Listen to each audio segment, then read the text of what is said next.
तो दोस्तों, astrology of upper limb के अंदर जो लास्ट चैप्टर होता है, लास्ट बोन होती है, वो है carpal bones. Carpal bones, carpal bone किन कहते हैं? रिस्ट की बोन होती है। तो देयर आर 8 कार्पल बोन्स। कितनी होती है कार्पल बोन्स? 8 कार्पल बोन्स होती है, 8, है ना, विच मेक्स कार्पस, रिस्ट बनाती है। और ये स्मॉल बोन होती है और 2 रो के अंदर अरेंज्ड होती है। They are arranged into 2 rows, proximal row and distal row. और हर रो के अंदर 4 बोन होती है, ठीक है, 2 रोज।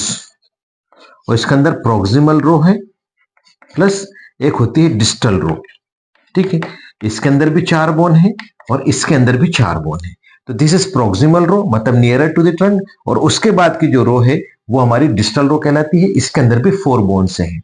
अब अगर हम प्रॉक्सिमल रो की बात करें तो प्रॉक्सिमल रो प्रॉक्सिमली क्या होती है? कॉन्वेक्स होती है और डिस्टली कॉन्केव होती है। यहां दिख रहा है हमको।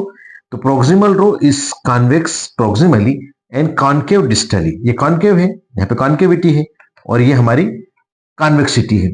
तो proximal row convex proximally and concave distally. It has 4 bones.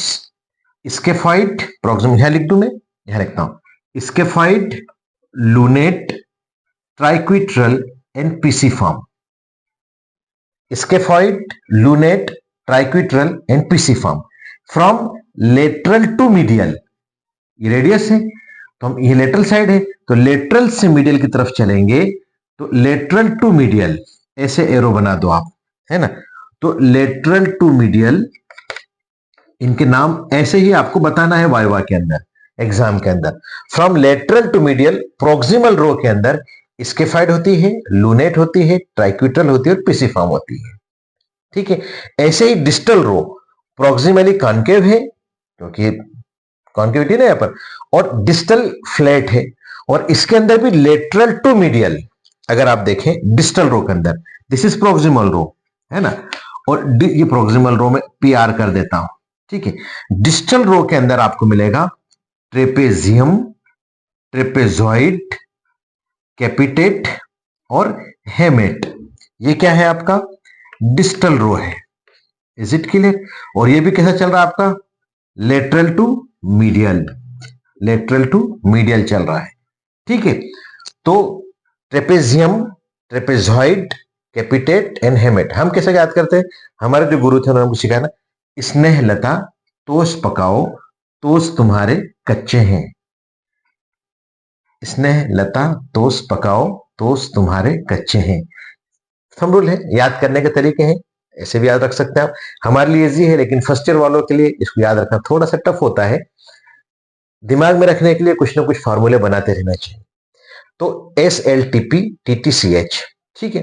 Proximal row के अंदर फ्रॉम लेटरल टू मीडियल और डिस्टल रो के अंदर फ्रॉम लेटरल टू मीडियल। ये 8 इनके अंदर बोन है। इसके अंदर थोड़ी थोड़ी इनकी पिक्यूरिटीज आप याद रखें तो ज्यादा बेहतर होगा, क्योंकि एग्जाम में आपको थोड़ा थोड़ा तो बोलना ही है। अब इसके फाइट पूछ लिया तो इसके फाइट बोट शेप्ड है, छोटी छोटी बोन है, ठीक है। तो इनके साइज और शेप के हिसाब से उनके नाम रखे हैं।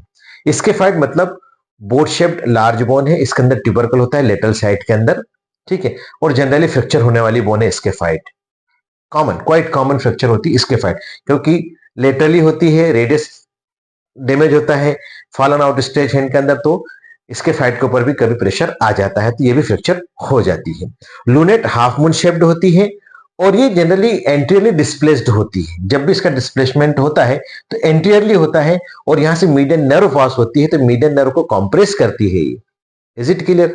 और जब मीडियन नर्व कॉम्प्रेस होती है तो एक टर्मिनोलॉजी मैंने आपको शायद अगर याद हो तो मैंने कार्पल टनल सिंड्रोम आपको अपर लिम्ब के अंदर पढ़ाया था, शायद एक पूरा चैप्टर ही लिया था कार्पल टनल सिंड्रोम के लिए।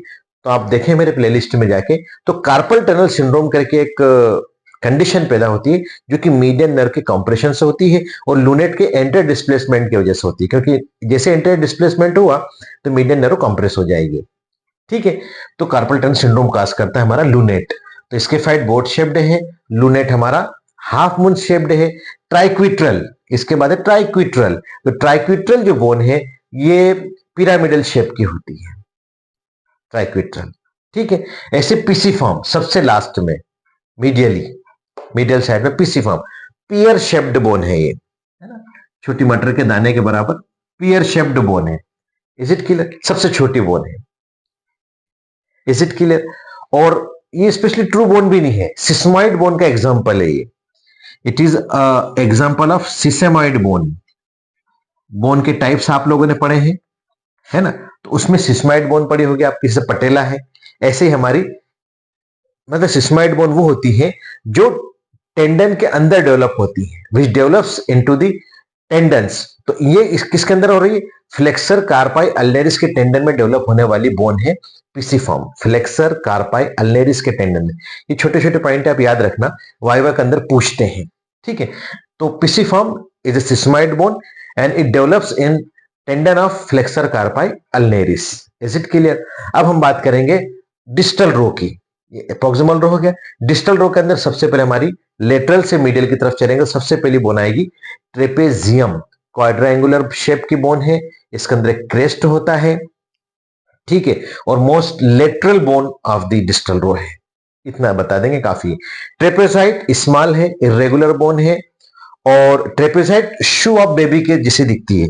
बच्चों के जूते होते हैं ना ऐसे, लाइक दिस, वो आपने देखे होंगे बच्चों के जूते, छोटे छोटे बच्चे जो होते हैं उनके पहनते हैं, तो शू लाइक स्ट्रक्चर होता है, बेबी शू लाइक इसका होता है ट्रेपेजॉइट का।